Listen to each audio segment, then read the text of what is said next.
Gunung Kidul, daerah yang kaya akan keindahan alam dan kearifan lokalnya. Di sini, singkong bukan hanya menjadi salah satu komunitas pertanian utama, tapi juga menjadi sumber inspirasi untuk produk tradisional, yaitu tiwul. Halo teman-teman, kami berkesempatan untuk bertemu dengan beberapa petani singkong di daerah ini. Mereka merupakan tulang punggung produksi singkong yang menjadi bahan baku utama pembuatan tiwul. Mbak neng Gunung Kidul niku kathah sing panen di gaplek ning dienggo gatot kalih nggih tiwul. Ngoten niku Mbak, neng Gunung Kidul niku ngoten niku. Di samping pembuatan singkong, ada juga pengrajin tiwul yang masih menggunakan cara tradisional dalam pembuatan tiwul. Mereka menggunakan alat sederhana seperti tampah untuk menghasilkan tiwul berkualitas tinggi. Meskipun menggunakan cara sederhana, kami percaya bahwa tiwul yang dihasilkan memiliki cita rasa yang istimewa.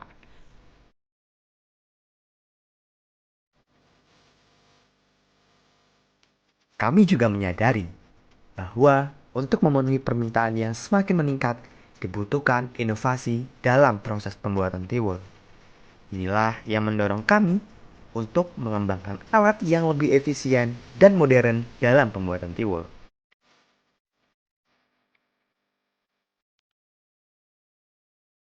Tiwul bukan hanya sekedar makanan, tetapi juga saksi bisu sejarah panjang Gunung Kidul.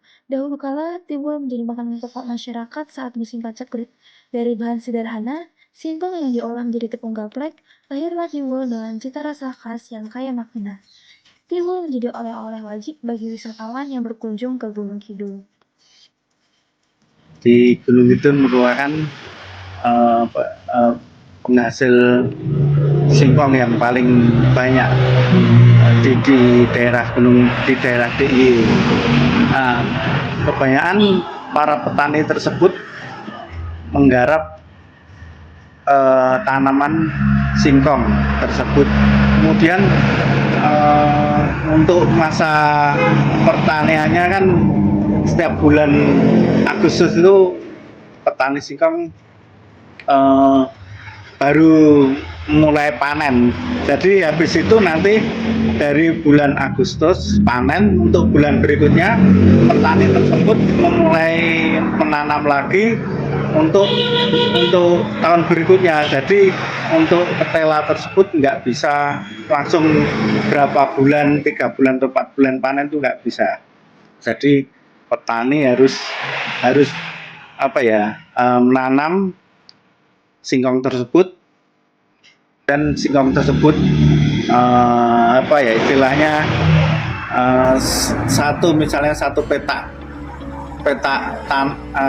pertanian tersebut nggak murni untuk singkong semua. Jadi misalnya satu peta itu nanti dibagi beberapa tanaman, misalnya yang satu baris itu singkong, kemudian tengahnya ada kayak kacang atau mungkin kedelai. Jadi untuk singkong tersebut memang agak lama panennya. Berikutnya dari proses yang sebelumnya tersebut, dari para petani tersebut untuk mengatasi pas waktu panen banyak itu kadang harga jualnya mungkin lebih murah. Nah, para petani tersebut istilahnya biar lebih cara jualnya lebih bisa, harganya lebih naik lagi, lebih tinggi lagi, petani tersebut membuat makanan yang istilahnya biar nilai jualnya itu lebih tinggi. Kemudian ada yang dibuat tiwul, ada yang mungkin dibuat gatot atau mungkin dibuat apa ya, patelo yang mesti makanan yang bisa harganya lebih tinggi lagi. Kemudian singkong tersebut ada yang misalnya ya, kita kalau saya buat tiwul itu dibuat apa ya, istilahnya mungkin terasa atau mungkin warna lain atau mungkin yang buat orang penasaran rasa tiwul tersebut kayak apa itu. Mungkin dengan cara itu orang itu banyak yang penasaran, pengen coba rasanya. Untuk cara pembuatan mungkin dibuat tiwul atau mungkin makanan apa itu dari ketela, kita harus mencuci dulu ketelanya, kemudian dikupas. Habis dikupas nanti dijemur kurang lebih 1 minggu. Dalam 1 minggu kita harus cuacanya harus benar-benar panas, karena kalau tidak panas mempengaruhi kualitas tepung tersebut.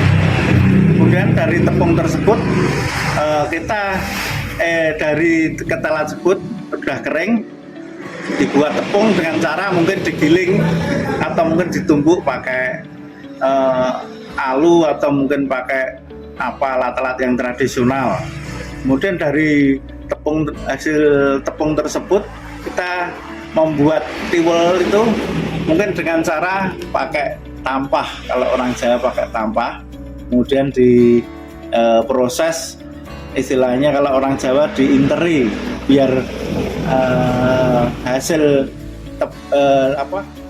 tepung tersebut seperti buliran-buliran kecil kayak beras itu. Kemudian habis itu baru dikukus.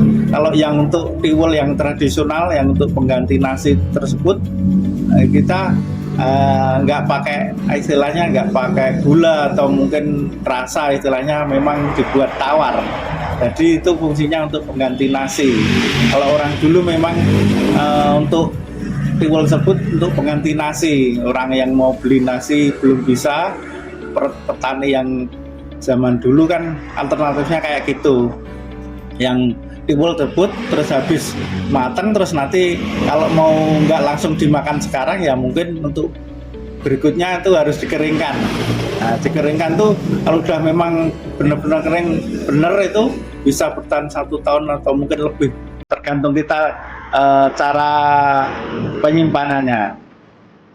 Sebelum mengimplementasikan mesin ini, kami bekerja sama dengan pelaku UMKM nasi tiwul sesuai tahapan metode desain thinking. Kami memahami masalah yang dihadapi oleh pelaku UMKM nasi tiwul dan juga berkolaborasi untuk menemukan solusi yang inovatif. Akhirnya, mesin inovatif tersebut diimplementasikan, mengubah cara pelaku UMKM nasi tiwul beroperasi. Transformasi bisnis dapat dimulai dari kolaborasi yang inovatif. Bersama, kita bisa menciptakan perubahan yang positif. Tujuan dari rancangan alat yang kami buat guna mempermudah proses pembuatan tiwul tanpa kehilangan cita rasa dan keaslian dari produk tradisional. Dengan bangga, kami memperkenalkan rancangan alat pembuat butiran tiwul yang telah dikembangkan oleh para peneliti. Alat ini dirancang untuk mempercepat proses pembuatan tiwul tanpa mengurangi kualitas dan keaslian produk.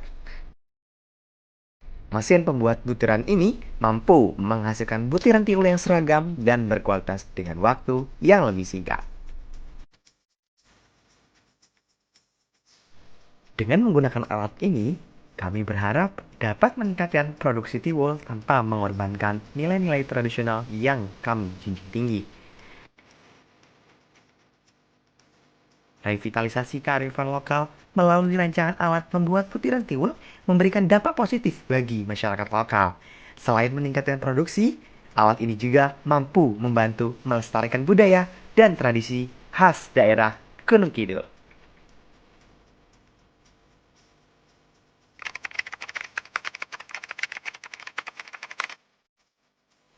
Kami sangat bersyukur dengan adanya inovasi ini. Selain membantu kami meningkatkan ekonomi, juga memperkuat identitas budaya kami.